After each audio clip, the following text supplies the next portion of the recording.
Formidable. Vous m'entendez bien? Je suis un petit peu dépassé par cette table, mais ça va le faire. Alors, donc très heureux d'être avec vous et on va tout de suite entrer dans la matière. L'axe d'entrée pour cette 5e soirée, c'est de prendre un peu de recul ou un peu de hauteur, comme vous préférez. Je pense que vous avez déjà saisi par l'expérience, puisque l'école c'est une expérience, et donc ça se passe à la maison principalement. Il y a les temps forts ici, mais le temps n'est pas faible à la maison, j'espère, tous les jours. Vous avez saisi que ce qui est envisagé là, c'est quelque chose de très simple et de très direct. C'est-à-dire que la prière du cœur, elle ne s'embarrasse pas de beaucoup de choses. Elle n'a pas besoin de grand-chose, sinon de la foi dans le cœur, du recueillement, et principalement du recueillement, et vogue la galère. Cela, comme la goutte d'eau qu'on vient d'envisager, pour tous les jours, peut-être pour toute la vie, et il se passe quelque chose. Et donc, on va regarder simplement ce soir, on va prendre, un peu de hauteur pour dessiner vraiment très largement, sans détail, ce que peut être un peu un parcours chrétien nourri, ensemencé par ce cœur à cœur, sinon quotidien, en tout cas fréquent. Si on a un ami, ça n'a aucun sens de le rencontrer tous les 15 ans. Voilà. Et donc on entretient la relation et elle évolue, cette relation. Elle nous transforme, elle ne le transforme pas, notre Dieu bien sûr, mais elle va nous changer, comme on l'a déjà un peu évoqué dans les précédentes rencontres. Donc il y a une croissance, il y a un développement de la vie chrétienne, une évolution de la vie de prière, tout attaché à la vie chrétienne elle-même. Je pense qu'on l'a déjà dit ici. Thérèse d'Avila, notre maîtresse ici, n'envisagera jamais la vie de prière comme un en soi, une bulle, une sorte de salle, de muscu, où on va faire une expérience un peu mystique. C'est absolument faux d'envisager ça comme ça. C'est vraiment toute la vie qui est concernée par cette relation intense que je vais vivre rien que pour elle, à des moments forts, à des moments intenses, même s'ils me paraissent tout à fait mornes et tout à fait ternes, mais c'est des moments intenses et qui vont se répercuter sur l'ensemble de la vie. Donc elle parle beaucoup de la vie chrétienne sous tous ses angles, les relations avec les personnes, dans le travail, dans la vie de famille, etc. Mais elle va évidemment tout fonder sur une culture, une pratique de ce cœur à cœur, de cette vie d'oraison ardente. Alors, bien sûr que cette évolution de la vie, elle prend 100 000 visages selon qui nous sommes. Alors, évidemment, selon notre tempérament, selon notre générosité, selon notre vocation, cela va prendre des accents particuliers, des visages propres. Mais c'est justement la beauté de nos docteurs du Carmel d'avoir pu montrer qu'il y a, à travers les grandes diversités que peut prendre une vie de prière et une vie chrétienne plongée dans la prière du cœur, comme cela, intime, eh bien, il y a des constantes, il y a des balises, il y a des choses qu'on peut dire, sinon je ne serais pas là en tout cas ce soir. Il y a des passages obligés, il y a des étapes, parce que l'homme est homme, parce que Dieu est Dieu, et quand il rencontre et que l'homme prend au sérieux cette relation, eh bien, il va se passer des choses qui sont, bon an, mal an, un peu toujours les mêmes, voilà, largement entendu. Donc, on peut regarder les choses soit dans la vie de prière elle-même, soit dans la vie chrétienne, soit dans la vie de charité, tout simplement, la vie que nous menons à la maison. Sans doute, nous l'avons déjà entendu ici, il faut absolument regarder l'objectif. L'objectif, c'est le ciel, c'est la sainteté, c'est laisser Dieu prendre de la place chez moi. Car je pense que c'est assez facile de le constater et assez banal, nous prenons beaucoup de place chez nous. Nous nous aimons beaucoup, comme dit Thérèse d'Avila. Et la prière va être le lieu où je vais vivre cet exode, où je vais vivre cette Pâque, où je vais vivre ce dessaisissement de moi-même, où Dieu va prendre sa place, va prendre de la place. Il est un peu à l'étroit au-dedans de moi et il va, par sa grâce, par son feu, diffuser dans toutes les strates de mon être et de ma vie. Et donc, on peut le dire un peu comme ça, je suis appelé, nous sommes tous appelés à être d'autres Christ, comme dit saint Paul, c'est-à-dire à être des vrais contemplatifs. Autrement dit, à avoir une prière qui n'est pas une récitation des prières, tu as bien fait ta prière, mais plutôt un Christ qui vient prier en moi, un déploiement des relations du Père, du Fils et du Saint-Esprit, cette petite centrale nucléaire qui est dans mon cœur depuis mon saint baptême et qui s'échange l'amour en moi, et je participe à tout cela, je rentre dans tout cela, je constate tout cela, je contemple et je laisse cette fournaise d'amour gagner ma vie, gagner toutes les strates de mon être jusqu'à mon corps, mon affectivité, ma sensibilité.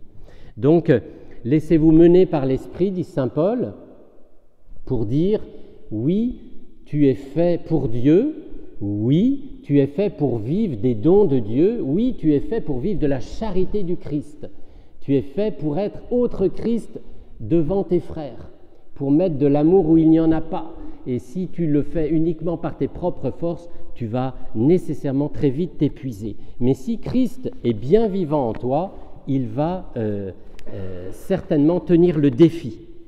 Donc ça, c'est une vie, on peut dire contemplative, menée par l'Esprit Saint.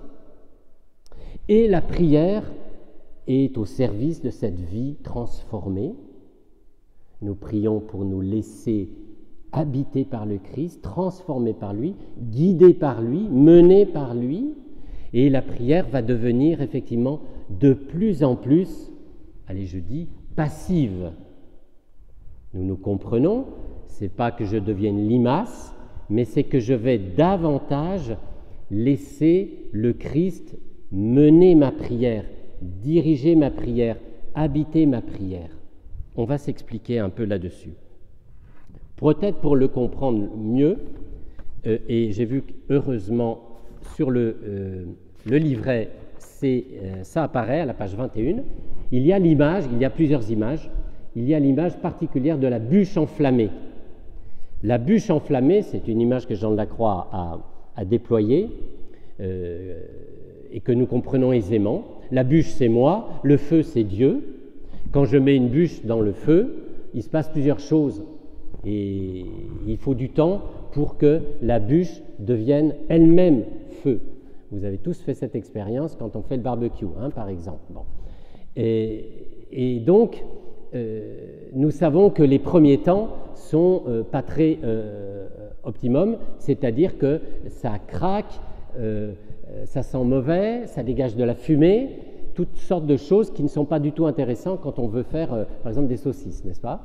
Alors, mais malgré tout, c'est l'œuvre du feu, c'est l'œuvre du feu, avant que les flammes viennent investir la bûche et que, à terme, nous ne distinguons plus le feu de la bûche. Voilà. Donc, cette image, elle est assez parlante, et je pense qu'il n'y a pas besoin de l'expliquer davantage, pour dire que ce processus, avec des guillemets, c'est un processus d'envahissement de la grâce de Dieu dans ma vie, dans mon cœur, pour qu'il me transforme en lui. Je ne perdrai pas mon visage de Marie-Pierre, ni mes capacités, ni mes dons. Je vais peut-être un peu amortir tout ce qui déplaît à Dieu, tous mes angles un peu difficiles, tout ce qui blesse la charité, mais par contre va se déployer en moi l'homme nouveau, l'enfant de Dieu. Donc il y a l'image de la bûche. J'ajoute d'autres images que les saints du Carmel aiment aussi déployer, évidemment Sainte Thérèse avec le château de l'âme. Le château de l'âme, c'est quoi? C'est la grande vision inaugurale de notre mère Sainte Thérèse, peut-être on en a déjà parlé, j'espère ici, où effectivement au centre du château se tient Sa Majesté, le roi, Dieu en personne, Père, Fils et Saint-Esprit, comme un grand feu si vous voulez. Et puis, il y a des strates, des couches ou des demeures multiples et variées en pagaille autour de ce centre névralgique. Et donc, toute la vie intérieure, la vie spirituelle, Thérèse va la décrire comme une lente intériorisation à la rencontre de ce Dieu qui m'habite au cœur de mon cœur. Voyez, je pars des zones un peu périphériques de mon être pour approcher de plus en plus le soleil qui est Dieu. Cela va évidemment être très lent, très progressif. Après, il peut y avoir toutes sortes d'aventures, mais ça va se faire comme ça. Il peut y avoir des allers-retours sur ce chemin, si on abandonne par exemple, ou si on s'enferre dans des problèmes. Mais le but est une refonte générale de tout notre être. Le projet de Dieu n'est pas petit, frères et sœurs. Le projet de Dieu est de nous faire tout amour. Et je pense que vous êtes d'accord, il y a du boulot. Et donc, il va, comme on le chante pour l'Esprit Saint, redresser, réchauffer, purifier, sanctifier, élever. Il va faire une œuvre progressive dans tout notre être à travers ces humbles fidélités que nous lui offrons, une disponibilité, comme si nous nous mettions sur un établi, comme Caffarel dit, tendre un grand drap au soleil pour qu'il soit bien étendu. Eh bien, on étend notre être à la lumière et à la chaleur divine pour qu'il puisse œuvrer. Il sait mieux que nous ce qu'il a à faire pour nous transformer, pour nous diviniser, pour nous sanctifier. À noter, frères et sœurs, que cette œuvre que Dieu fait, elle nous échappe totalement, ou presque totalement. Nous devons y porter notre foi. Nous ne la sentons pas. Bien souvent, nous ne la voyons pas. Elle est secrète, elle est souterraine. Mais nous la croyons. Nous la croyons parce que Dieu est, et qu'il est vivant, et que nous sommes ses enfants. Donc, nous avons quelques éléments pour l'apprécier, des choses que nous voyons de la vie, mais sinon, l'œuvre elle-même, nous ne pouvons pas mettre des mots dessus. Alors, le panorama maintenant général, peut-être de notre vie de prière, on va dire, pour être très synthétique, qu'il y a comme deux grands temps dans le déploiement d'une vie de prière pour les saints du Carmel. Il y a un premier temps où l'homme, le priant, le chrétien, y met beaucoup du sien, est très actif. C'est le moment des commençants, c'est le moment de tout début de vie chrétienne, de vie spirituelle et même de la suite. C'est un accent particulier sur l'effort de l'homme. Je veux me convertir, je choisis de prier, je sélectionne mes relations, mes activités, je fidélise ma pratique religieuse, mes lectures, je me confesse, je rencontre un prêtre, je ne sais pas, je vais dans un groupe. Bref, je fais toutes sortes de choses qui me disposent, parce que j'ai soif, parce que j'en ai le désir, qui me disposent à me laisser rencontrer par le Seigneur et me laisser façonner par lui. Et donc, En gros, j'ai vraiment l'initiative de tout cela. Bien sûr, je suis porté par la grâce de Dieu, je suis porté par la communauté chrétienne, je suis porté par mon désir qui est en moi, mais réellement, il me faut du courage. Peut-être parfois c'est facile, parfois c'est plus difficile d'aligner des nuits de prière ou des temps d'adoration, etc., de faire de bonnes lectures, de prendre ma Bible, de la parcourir, d'aller à des enseignements, de me connecter de façon utile, etc. Je vais donc mettre tout ce que je peux pour cette rencontre qui m'attire, qui m'appelle et dont je vois déjà évidemment des fruits dans ma vie. C'est évident, nous en avons, j'espère, tous fait l'expérience que le Seigneur entrant dans ma vie, il me convertit, il change des habitudes mauvaises que j'avais pu prendre, il change peut-être un petit peu mon humeur ou différentes choses qui affectent mes relations, etc. Il me fait sortir un peu de moi-même, de mon ego qui m'occupe énormément. Il essaye de mettre l'autre un peu à la place de moi-même, etc. Donc, dans la vie, vous voyez, il y a nécessairement une évolution des choses. Dans la prière, clairement, je vais avoir des grâces de recueillement. Je vais plus facilement rentrer en moi-même, moins papillonner dans tous les coins. Au bout de quelques mois de pratique, Thérèse le dit, elle l'affirme et nous le constatons chez nos jeunes frères, le recueillement se fait plus facile, plus spontané. Bien sûr, il est bon de se mettre dans des bons lieux, dans sa chambre, dans un bon coin prière, je pense que ça on a appris, mais on le fait de façon plus aisée, plus simple, plus spontanée. Voilà. Donc, dans la prière, je reçois des grâces. Ça, c'est tous les premiers temps où le Seigneur me séduit. Il m'emmène un peu dans le désert de mon cœur et il vient toucher mon cœur, me séduire, me parler. Il y a des paroles de Dieu qui me nourrissent. Il y a la messe qui me réjouit mon cœur et qui m'attire de plus en plus, car c'est le cœur et le centre de toute la prière chrétienne, la Sainte Messe, bien sûr. Mais je vais donc avoir du goût à la prière, quelques consolations sensibles, mais globalement, ma prière va être assez active. Est-ce que vous voyez ce que je dis quand je dis une prière active? C'est une prière que je vais pas mal méditer. Je vais réfléchir à des scènes, je vais beaucoup parler à Jésus, beaucoup, je vais lui un peu casser les oreilles d'ailleurs, je vais pas beaucoup lui laisser d'espace, je vais beaucoup donner d'intercession, des louanges, tout ce que vous voulez, mais je vais être assez présent. Dans ma prière, je vais beaucoup déployer des images, si j'ai un imaginaire assez facile, assez développé, assez habile, je vais développer des images, je vais parler, je vais intercéder, louer. Voilà, c'est un peu moi qui prie. Vous voyez ce que je veux dire? C'est un peu moi qui prie.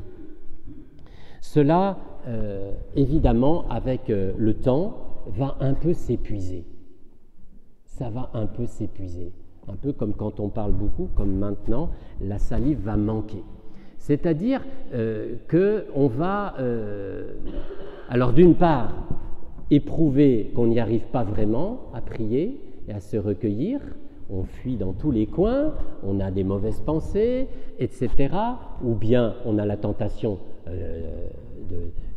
d'abréger la prière, parce que finalement on s'ennuie un peu, on est un peu avec soi-même. Et puis, oui, les distractions sont là, jusqu'à de la sécheresse, on peut être très perturbé, on peut avoir beaucoup de combats, de lassitude. Et durer dans la prière nous devient vraiment extrêmement difficile. Au début, ça pétille, c'est assez nouveau, il y a des grâces sensibles, et puis, dans la durée, j'éprouve que c'est quand même un sacré combat que de se mettre à genoux tous les jours que Dieu fait. Et c'est là où parfois, malheureusement, il y a de l'abandon, il y a un arrêt des choses parce qu'on s'est découragé tout simplement, on n'arrive plus à méditer, ça bloque, on est dégoûté, et puis on voit aussi, je regarde la vie maintenant, on voit aussi que ma vie ne change pas beaucoup, et que je retombe souvent sur mes gros défauts, mes gros problèmes, et que je n'ai pas tout résolu de mes soucis. Voilà. Il me reste 10 minutes environ. Ce moment-là, frères et sœurs, ce dégoût-là qui peut advenir à un moment de l'étape de mon chemin, c'est vraiment, allez, on va dire un kairos. C'est un moment heureux, c'est un moment favorable, c'est le moment où il ne faut pas lâcher, vous m'y attendiez évidemment, c'est le moment où il faut persévérer, précisément, absolument. C'est le moment où nous sommes petits, mais où il faut crier. Il faut crier SOS, Seigneur, viens à mon aide, Kyrie eleison. Si nous crions du fond de notre trou, là, du fond de notre petitesse, dans le constat répété que nous n'y arrivons pas, tant dans la vie que dans la prière, le Seigneur répond. Mais oui, bien sûr qu'il répond. Mais encore, il faut appeler. Je ne vais pas y arriver tout seul. Seigneur, tu sais tout de moi. C'est vraiment la chance de ma prière que d'en être là, arrivé à un endroit où je n'y arriverai jamais tout seul. Ma prière est une grâce, un don de Dieu où elle n'est pas. La prière doit devenir une grâce, un don de Dieu. Et c'est vrai que dans toute cette première partie, j'avais quand même l'impression de la fabriquer, ma prière, d'être un peu au bout de mes efforts, si vous voulez. Donc, ce moment-là, ou ces moments-là, qui sont assez nocturnes, qui sont assez difficiles, il faut parfois être aidé, être un peu accompagné, bien conseillé, c'est évidemment, c'est des moments charnières où vous comprenez qu'il ne faut surtout pas lâcher. Oh, c'est trop chou, vous voyez, ça c'est des sœurs. Mais ça va me prendre du temps, et le temps est compté. Alors, nos saints du Carmel, merci sœur Véronique, les saints du Carmel aiment beaucoup parler de la nuit, parce que précisément, eux qui ont du flair, ils ont bien discerné que Dieu passe dans la nuit, que Dieu passe dans la nuit. Dieu est né dans la nuit, à Bethléem il faisait nuit, Dieu est mort et ressuscité dans la nuit sur le Golgotha, nous allons le célébrer prochainement. Donc le moment du chrétien, j'allais dire, c'est vraiment la nuit, quand on ne comprend plus, quand on ne sent plus, quand on ne voit plus. C'est le moment de Dieu, frères et sœurs. C'est le moment secret où nous allons prouver notre fidélité à Jésus, où nous n'allons pas être juste pour la gamelle, si vous voulez, pour le résultat, pour le petit goût, mais où nous allons bien regarder le Seigneur dans les yeux, on lui dit « Oui, je te suis, quoi qu'il en coûte, je vais te suivre ». Et là, il va se passer des merveilles parce que le Seigneur va effectivement venir à notre secours. Si nous ne nous crispons pas, si nous n'abandonnons pas, si nous ne lâchons pas tout, si nous offrons humblement notre faiblesse, nos handicaps, nos incapacités, si nous les présentons humblement au Seigneur. Voyez, la prière, il peut arriver vraiment qu'elle n'est plus comme une prière d'un malade sur son lit, si vous voulez.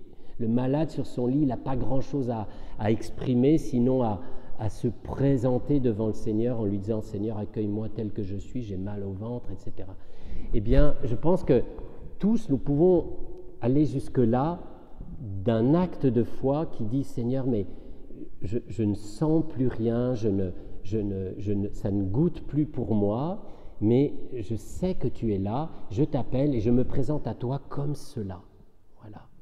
C'est là où je comprends que Dieu ne me choisit pas pour mes qualités, pour mes réussites, pour quand je suis au top, mais bien quand je suis aussi tout petit. Un petit, ça se laisse beaucoup plus facilement prendre qu'un grand qui s'agite, n'est-ce pas? Alors, cela, donc, je le dis pour la prière, je le dis évidemment pour la vie, parce que les problèmes dans la vie, ce n'est pas parce qu'on prie qu'ils vont tous se résoudre, nous le sentons bien, et mes propres problèmes ne se résolvent pas en 6 mois de prière, bien entendu, sinon ça se saurait, mais nous allons continuer de regarder tout cela avec beaucoup de foi, beaucoup d'espérance, et surtout les yeux fixés sur Jésus-Christ. Comme on le dit tous les matins en carême en ce moment, nous entrons dans le combat de Dieu, les yeux fixés sur Jésus-Christ, pas sur nos crasses.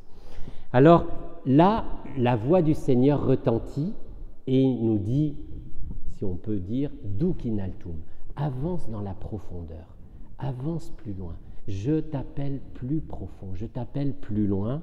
Dans ta pauvreté va être le lieu de la bénédiction. Ça va me laisser enfin de la place. Tu étais trop présent, je t'ai un peu réduit à l'impuissance, et maintenant, on va passer aux choses sérieuses. Si vous comprenez un peu cette philosophie de Dieu, c'est bon, vous n'avez plus besoin de trop m'écouter presque, parce que vraiment, c'est cela que Dieu fait, en fait, dans sa grande pédagogie. Hein? Il vient chercher l'enfant qui est en moi, et il vient le faire naître à lui-même. Donc, accepter de se laisser faire, de se laisser guider, de se laisser prendre, de se laisser sauver. Hein?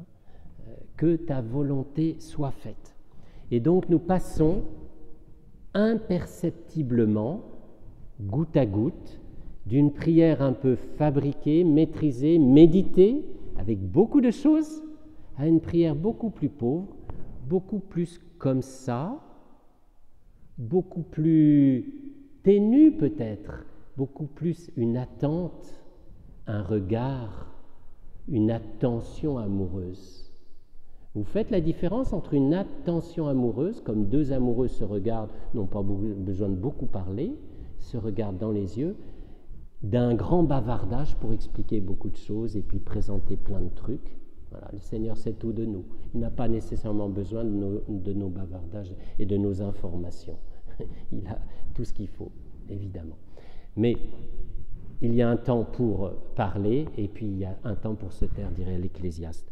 Alors en tous les cas, nous entrons petit à petit dans cette prière qui est, oui, plutôt un échange de regards, comme quelqu'un, dit Jean de la Croix, qui s'éveille avec de l'amour dans les yeux et qui regarde son bien-aimé. Voilà. Donc une prière qui devient, oui, plus contemplative.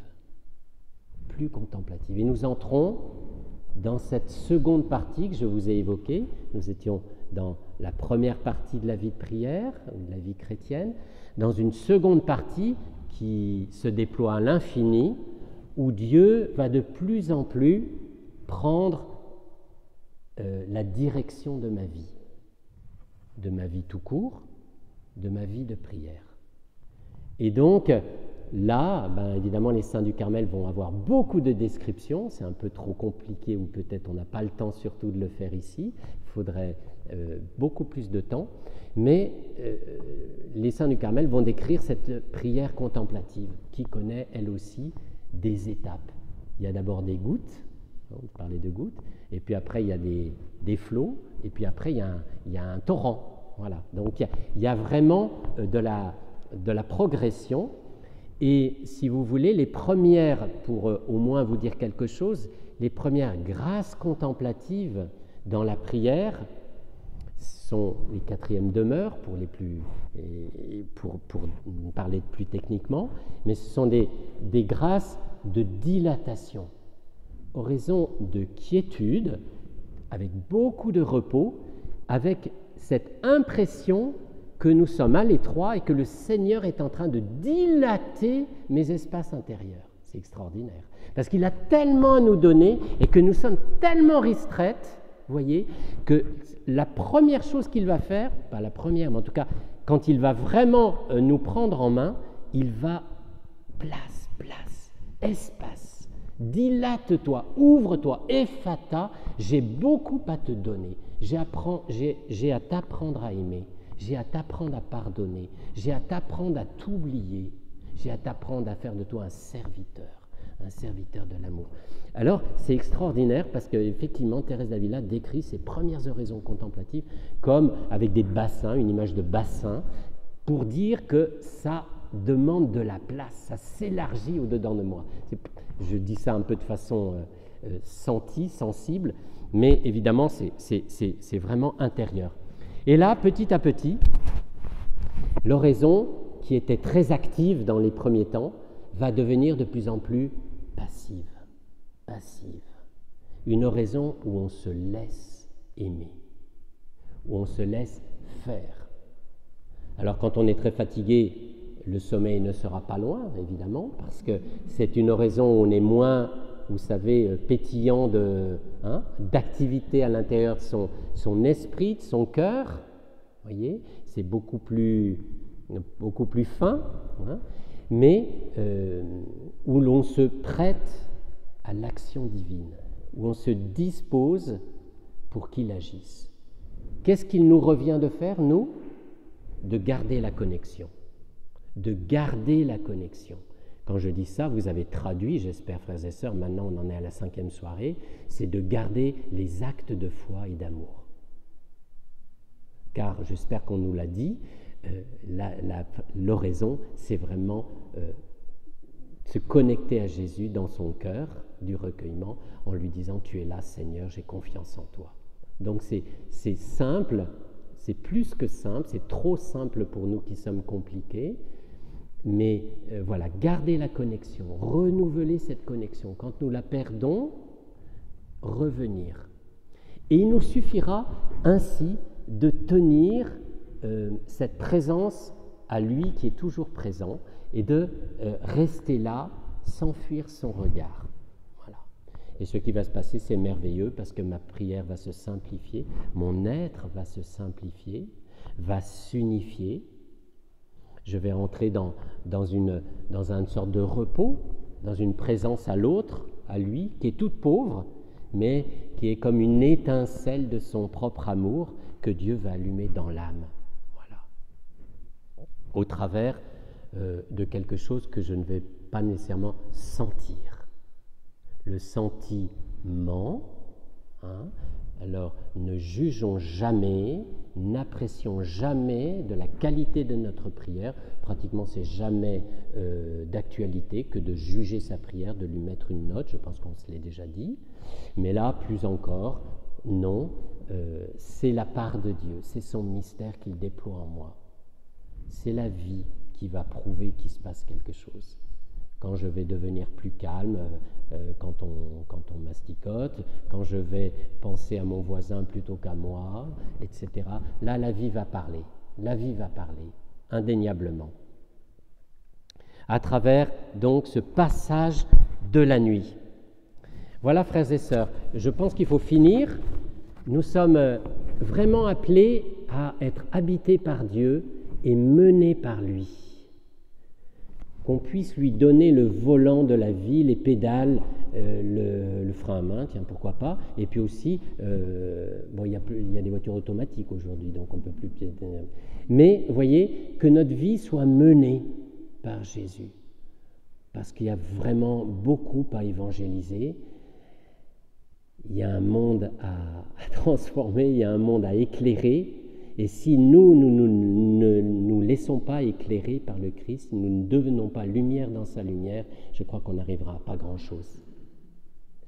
Mais le Seigneur est là, vous êtes là, et donc tout peut commencer, et tout peut continuer surtout.